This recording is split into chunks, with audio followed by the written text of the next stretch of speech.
चढ़ल जवानी राजा अब न सहाई करी उपाय कौन घर जल्दी आई।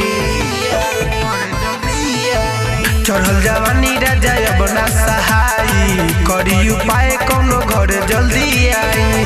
टिकट बनवाली रउआ जाके तत्काल में, टिकट बनवाली रउआ जाके तत्काल में। बीरह के मार सही बनी बुरा हाल में, बीरह के मार सही बनी बुरा हाल में।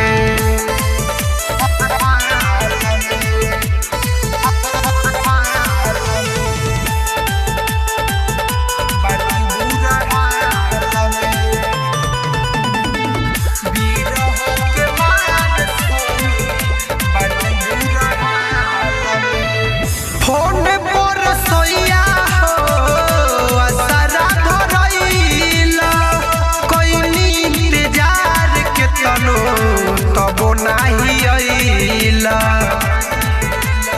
ए राजा फोन पर सोया हो असरा धरइला कोइनी इंतजार के तनो तबो नाही आइला।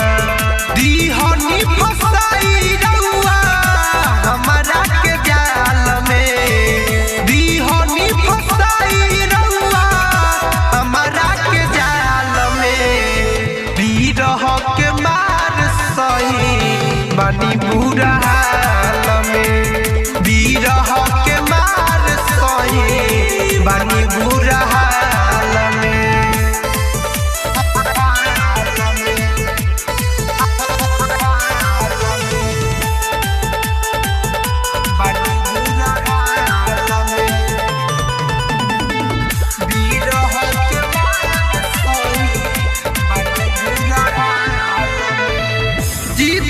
सजनवा सुनो बात नाही टाल, आवे के घरे कवनो रसता निकाल।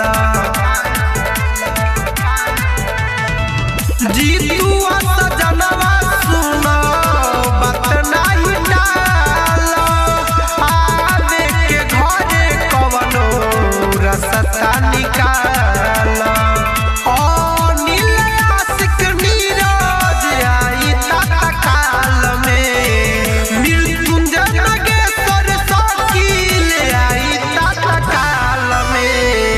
बीरह के मार सही बनी बुरा।